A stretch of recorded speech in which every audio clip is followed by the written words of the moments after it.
तो आज कुंती कहती है गोविंद हे गोपाल।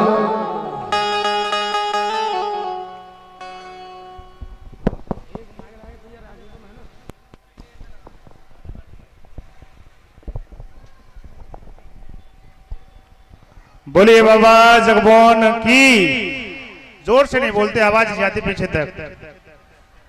इस कथावाचक श्री कृष्ण शास्त्री के सानिध्य में हम सभी कथा का आनंद ले रहे हैं। इस आनंद के बीच आप तालियां जरूर बजाते रहें, जिससे कथा में कुछ और चांद चांद लग जाए। तालियों की कंजूसी ना करें। आप जब भी भजन गाते हैं या कुछ अच्छे वाक्य आते हैं तो तालियां बजाकर स्वागत करें। मैं इस कथा के भंडारे के लिए हमारे बीच दानदाता आलू और नमक दे रहे हैं श्री बनवारी सिंह परमार जी नगला मऊ से। आलू और नमक जोरदार तालियां बजाएं उनके लिए। और 2100 रुपए पहला सिंह परमार नगला मऊ की तरफ से 2100 रुपए इस कथा के लिए वो दान दे रहे हैं। बहुत बहुत धन्यवाद। चावल नगला डल्ला की तरफ से दिए जा रहे हैं और तेल सरसों का सतीश सिंह परमार नगला महू। तो मैं बाबा के सानिध्य में चल रही इस भागवत कथा की ओर से उन सभी परिवारों को बहुत बहुत धन्यवाद और बारंबार को स्वागत करता हूं कि आप जैसे दानदाताओं की कृपा से ऐसे ही भंडारों का आयोजन होता रहा है और होता रहेगा। बोलो बाबा जगमोहन की, बोलो बाबा जगमोहन की। बहुत बहुत धन्यवाद। जयकारे में करंट ना है। बोली राधा रानी सरकार की जय हो। बोली भूमिया बाबा की जय हो। जय जय राधे, जय जय श्री राधे, जय जय श्री राधे। तो आज कुंती कहती है कि हे गोविंद, सबसे बड़ी हमारी जीवन की विपत्ति है और सबसे बड़ी संपत्ति है गोविंद को याद रखना हमारे जीवन की। कि विपद हो नहीं विपद है और संपद हो नहीं संपद है। विपद नारायण विस्मृति और संपन्न नारायण स्मृति। विपत्ति को विपत्ति नहीं कहते और संपत्ति को संपत्ति नहीं कहते हैं। गोविंद को भूल जाना ही हमारे जीवन की सबसे बड़ी विपत्ति और गोविंद को याद रखना ही सबसे बड़ी संपत्ति है हमारे जीवन की। तुलसीदास बाबा ने वर्णन किया कि कह हनुमंत विपद प्रभु सोहि, कह हनुमंत विपद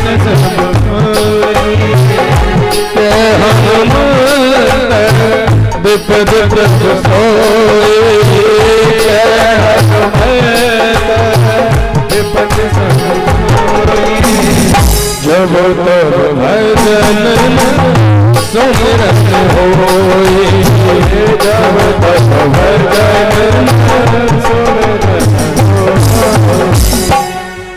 कि हमारे जीवन की सबसे बड़ी विपत्ति गोविंद को भूल जाना, सबसे बड़ी संपत्ति गोविंद को याद रखना। और आज माता कुंती ने कहा कि हे गोविंद, अगर आप देना चाहते हो जो स्नेह की डोरी है आप इसको तोड़ दीजिए। जो ममता की डोरी है हमारे हृदय से निकाल दीजिए। और आज मेरे प्रभु समस्त पांडवों को सबको उपदेश दे रहे थे रात्रि भर बैठ करके। तो पता है युधिष्ठिर जी को भी उपदेश दिया, अर्जुन को दिया, सबने सुना, लेकिन पता है अर्जुन की समझ में आ गया। क्यों? क्योंकि अर्जुन का भाव परमात्मा के निमित्त क्या है? गुरु का, कि भाई ये मेरे गुरु हैं। और युधिष्ठिर की नजर में जो कृष्ण है ना वो एक बालक के समान है, इसीलिए युधिष्ठिर जी ने भगवान की बात पर ध्यान नहीं दिया। बात असल भाव होने के कारण। तो भगवान ने क्या सोचा, मन में विचार किया कि अगर मैं इनको ले जा करके और भीष्म पिता के हृदय में बैठ करके अगर मैं इन्हें उपदेश करूंगा तो इनकी समझ में आ जाएगा। तो आज मेरे प्रभु समस्त पांडवों को साथ में लेकर के और कुंती को साथ में लेकर के और इधर द्रौपदी को साथ में लेकर के, और आज मेरे गोविंद भेष पितामह के पास आए हैं। आज भेष पितामह बाणों की सैया पर लेटे हुए हैं। आज उनके शरीर से रक्त निकल रहा है, लेकिन आज भगवान ने आकर के पितामह को प्रणाम किया कि पितामह मैं आपको प्रणाम करता हूँ। आए हैं, लेकिन पता है ये जो पांडव पौत्र हैं ये सब राजा बन गए, भारत के सम्राट बन गए। आपको प्रणाम करते हैं, आपके पास आए हैं, लेकिन आपको के माध्यम से आप इन्हें मार्ग प्रशस्त। तो भेष पितामह ने बड़ा सुंदर जवाब दिया, और भेष पितामह कहते हैं कि हे गोविंद, सब कुछ जानते हुए भी और आदर तुमसे देना कहते हो गोविंद, तो मैं इन्हें उपदेश जरूर करूंगा। और भेष पितामह ने उसी समय अपने नेत्रों को खोल कर और पांडवों को देख करके गोविंद को देखते हुए और पांडवों को उपदेश दिया कि दान धर्मान राज धर्मान, कि दान धर्मान राज धर्मान और मोक्ष धर्मान विभाग सह। आज भेष पितामह कहते हैं कि देखो बेटा कि आप भारत के सम्राट बन गए, राजा बन गए, ये प्रसन्नता की बात है, लेकिन तुम ग्रस्त हो और ग्रस्त में रह करके व्यक्ति को कभी भी आलस्य नहीं करना चाहिए। खूब परिश्रम करे, मेहनत करे, और जितना धन कमाए ना उसका 10वां अंश हमें देना चाहिए। और नहीं निकालोगे तो पता है ये धन 2 जगह नहीं 3 जगह भी जा सकता है, और 2 जगह तो विशेष करके जाता है। बताए, एक काले कोट के पास और एक सफेद कोट के पास जब हम 10वां अंश नहीं लगाएंगे तो या तो काले कोट वाला ले लेगा या सफेद कोट वाला, और ज्यादा वो करोगे ना तो फिर खाकी कोट वाला भी आपसे ले लेगा, लेकिन चला जरूर जाएगा। और सदरे रहोगे तो न कोट वाला लेगा न सफेद कोट वाला। इसलिए जितना कमाओ उसका 10वां अंश में परमात्मा के निमित्त निकालना चाहिए। सेवा किए और तन पवित्र सेवा किए और धन पवित्र कर दान और मन पवित्र वेदे कल्याण। ये हमारा तन का पवित्र होता है, पता है? तन पवित्र होता है यानी सेवा करने से। ब्राह्मणों की, संतों की, माता पिताओं की, ठाकुर जी की सेवा करोगे तो ये शरीर शुद्ध होगा, पवित्र होगा। और धन पवित्र होता है दान करने से। जो भी हम कमाते हैं 10वां अंश परमात्मा के निमित्त निकालते रहो। जहाँ भूखे लोग हैं वहाँ धन से सहयोग करो, जहाँ शिक्षा का अभाव है वहाँ धन से सहयोग करो। जितना हो सके, अगर नहीं करोगे तो धन को कमाया, एकत्रित किया तो धन से बदबू आने लगती है। और बदबू का मतलब जानते हो कि वही धन किसी गलत जगह पर चला जाता है। जैसे आपने देखा कि कुआं होता है, अगर कुएं से हम रोजाना पानी खींचते रहेंगे तो कुएं का पानी पीने के योग्य रहता है कि नहीं रहता? रहता है। और कुएं से पानी खींचना अपन कर दो 4, 5, 6 साल के लिए, और 5, 6 साल के बाद जब खींचोगे ना कुएं से तो उसी कुएं का पानी पीने के योग्य नहीं रहता है। क्यों? क्योंकि उसके जल से बदबू आने लगती है। और धीरे धीरे जब उसे महीने 15 दिन खींच लोगे ना तो फिर उसकी शुद्धि हो जाती है, फिर पुनः कुएं का पानी पीने के योग्य बन जाता है। इसी तरीके से धन कमाओगे, एकत्रित करोगे तो गलत जगह पर चला जाएगा। इसलिए जितना कमाओ 10वां अंश में परमात्मा के निमित्त निकालते रहना चाहिए। जब जाकर के कहते मन पवित्र, हर भजनों से मन पवित्र होता है। हमारा क्या पता है? परमात्मा का भजन, परमात्मा की कथा सुनने से, सत्संग सुनने से जाकर के मन पवित्र होता है। और हो त्रिविध कल्याण जब जाकर के कि तुम राजा तो बन गए, राजा का पहला कर्तव्य क्या है कि अपने प्राणों की बलि लगाकर की और प्रजा की रक्षा करना। हमेशा जीवन में याद रखो कि राजा को कभी भी आगे नहीं देखना चाहिए। अगर हमारे अंदर शक्ति है तो उस पाप को होते हुए को रोकना चाहिए, और शक्ति नहीं तो वहां से निकल जाना चाहिए, लेकिन होते हुए नहीं देखना चाहिए। जब ये उपदेश दे रही थी ना, तो उसी समय द्रौपदी खड़ी थी और हंसी आ गई द्रौपदी को। जैसे द्रौपदी हंसी तो भीष्म पितामह ने कहा कि एक बात बताओ बेटी, कि तुम्हें हंसी क्यों आई? तुम्हारी हंसी का क्या कारण है? कोई ना कोई कारण जरूर है जिससे तुमको हंसी आई। बताओ तो। कि नहीं बाबा, मेरे को वैसे ही हंसी है। कि नहीं बेटी, एक कुलवती नारी होती है ना, वो बिना कारण के हंस नहीं सकती है। कोई ना कोई कारण जरूर है जिससे तुमको हंसी आई।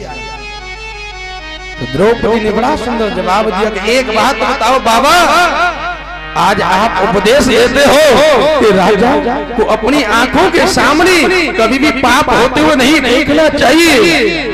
उस समय को याद करो कि आपने भी अपनी आंखों के सामने पाप होते हुए देखा था।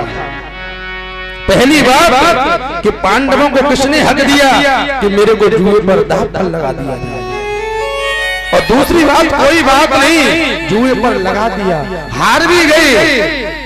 तो कहा कि ये देखो तो सही कि एक नारी को भरी सभा में सब लोगों के सामने निर्वस्त्र किया जा रहा है, ये कहां का है?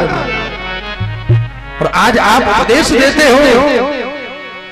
आज भीष्म पितामह हिचकियां लेकर के रोने लगे द्रौपदी के इन बातों को, और कहा कि देखो बेटी, मेरा मंतव्य आपको कष्ट देने का नहीं था, लेकिन सत्य बात कहूं बेटी, जो मेरी दूषित अन्न जो दुर्योधन का खाया था ना, आज वो शरीर से निकल चुका है, बिल्कुल शुद्ध बचा है।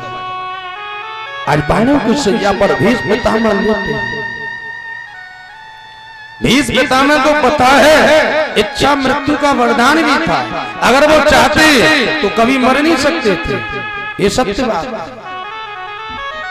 लेकिन आज सब लोगों से कहा कि अब मैं किसी से बात नहीं करना चाहता, और अब मैं केवल 2 मिनट गोविंद से बात करना चाहता हूं।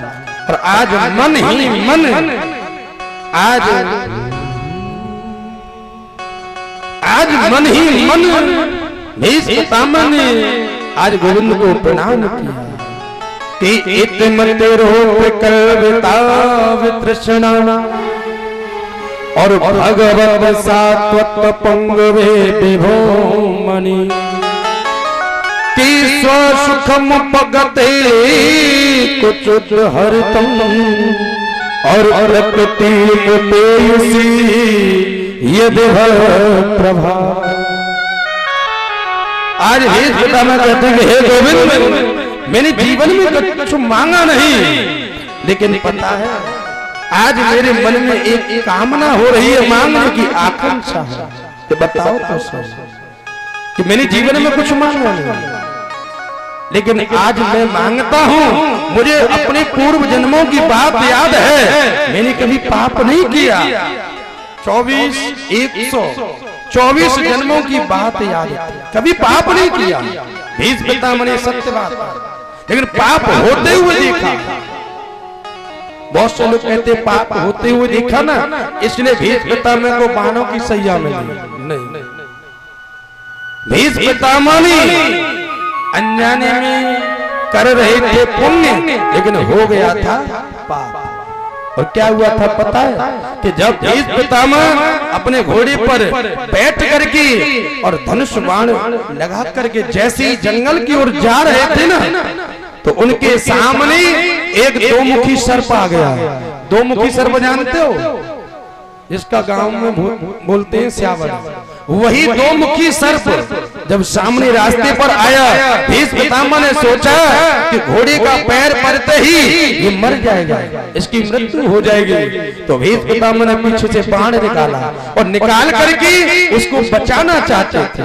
जैसे बाण के द्वारा उसे हटाना चाहा और जैसे दूसरी जगह फेंकना चाहा, तो किसी शुद्ध जगह पर तो गया नहीं वो दो मुखी सर्प, और बाण के द्वारा उसको झाड़ियों में डाल दिया, जिसे हम गांव की भाषा में हीस बोलते हैं।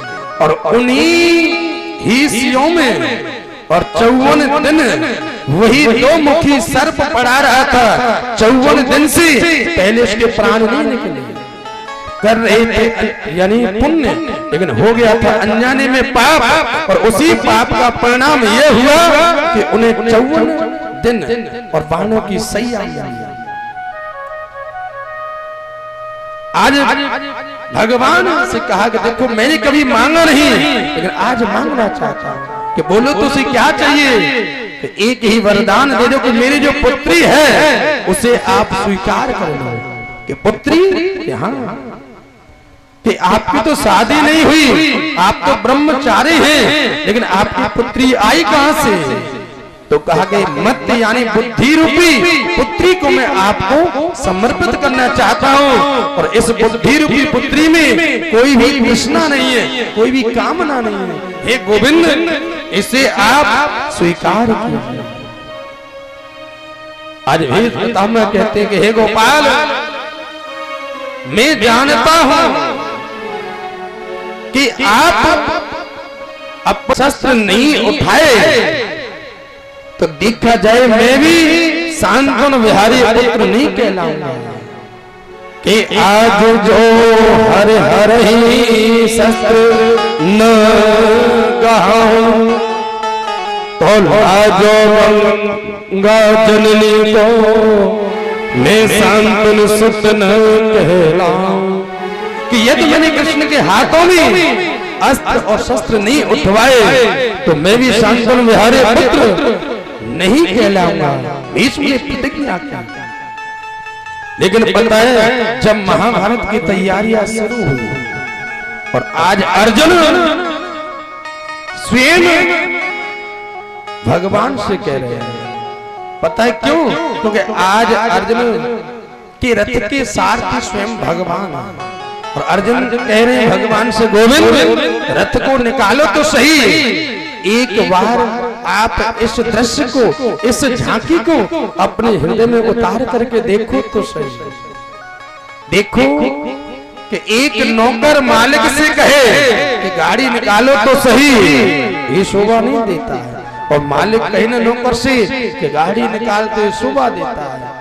लेकिन आज अर्जुन उपदेश दे रहे हैं कि प्रभु रथ को निकालो तो सही। और आज मेरे गोविंद चालक बनकर के रथ में बैठ करके अर्जुन को लेकर के और महाभारत के युद्ध में पहुंचे।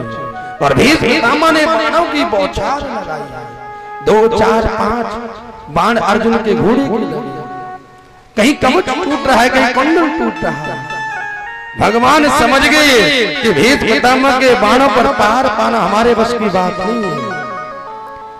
आज भगवान ने कहा कि अर्जुन कुछ करो तो सही, कि मैं कुछ नहीं कर सकता। भगवान समझ गए कि अगर आज भीष्म पितामह बौछार करते रहे बाणों की तो मृत्यु निश्चित है। और आज भगवान अपनी प्रतिज्ञा को भूल गए, और जब भगवान प्रतिज्ञा को भूल जाए तो क्या होगा? कि स्वनिगम पहाय मत प्रतिज्ञा और मृते मधिकर तो रथस्तः धृतस्तर चरणे हृद में गुहारे और हंतुम निमगतो तरे। आज भगवान प्रतिज्ञा को भूल गए और आज पृथ्वी कांपने लगी, और सामने देखा भगवान रथ से कूद, और उसी समय देखा कि एक रथ का पहिया पड़ा था, उसको हाथ में लेकर के और भीष्म पितामह को मारने के लिए दौड़े हैं। और उसी समय भीष्म पितामह ने अपने धनुष बाणों को लेकर के और भगवान के चरणों में रख दिया, और और कहा कि हे गोविंद, हे केशव, अब जीने की कोई कामना नहीं। क्यों? क्योंकि केवल मैं इसी झांकी के दर्शन करना था। भगवान ने कहा कि आपको तो इच्छा मृत्यु का वरदान है, आप तो हजारों वर्ष तक जीवित रहोगे। लेकिन भेष पितामह ने कहा आज मेरी मृत्यु कितनी धन्य है कि देहांत काले तुम सामने हो और मुरली बजाते मन को लुभाते। यह गीत गाकर मैं तन्नाथ त्यागूं और गोविंद नामो दर माधवे। आज मेरी मृत्यु कितनी धन्य है कि गोविंद आज आप मेरे सामने खड़े हैं।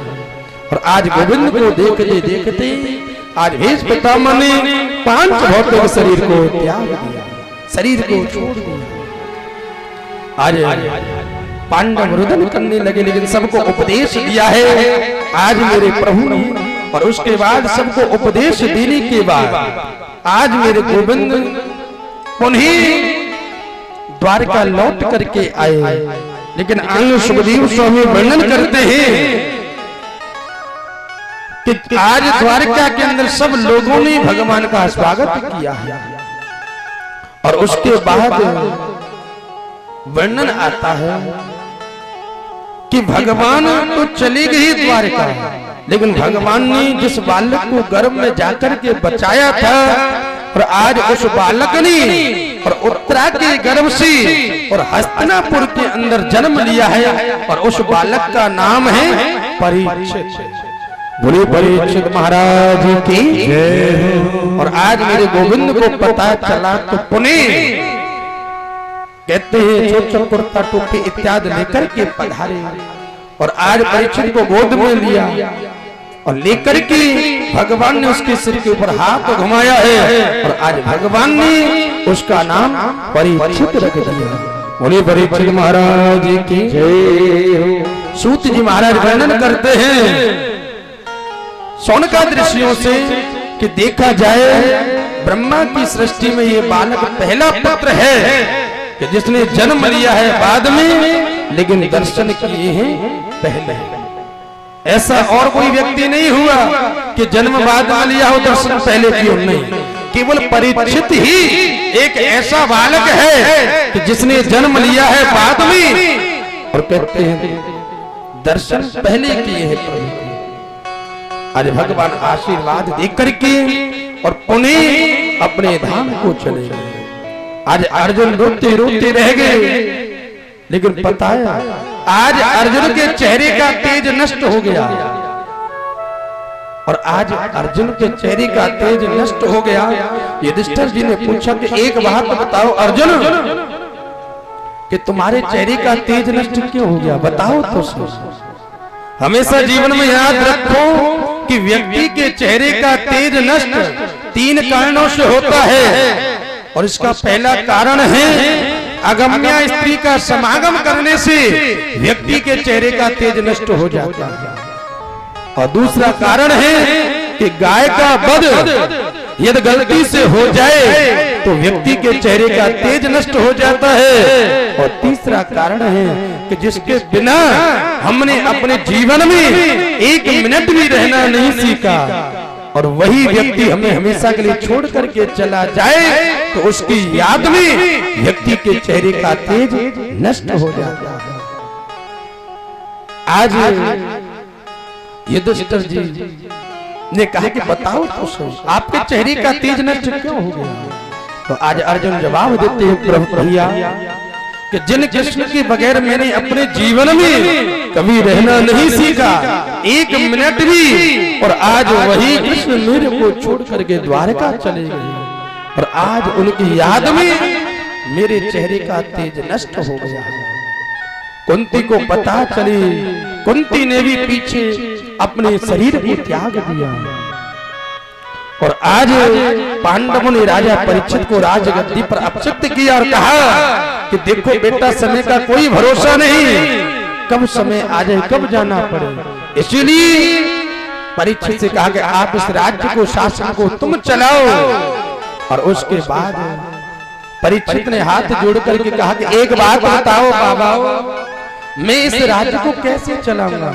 मैं तो अभी बहुत छोटा हूँ, बताओ तो उसको। और आप मुझे छोड़ करके जा रहे हो, बताओ तो उसे कहां जा रहे हो?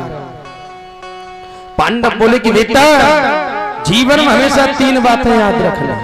इस राज्य को, शासन को आप चला रहे हो। पहली बात है कि आंखों के सामने कभी भी व्यक्ति को पाप होते हुए नहीं देखना चाहिए, पहली बात। दूसरी बात है, अगर शरण में शत्रु भी आ जाए तो उसको हमें क्षमा कर देना चाहिए।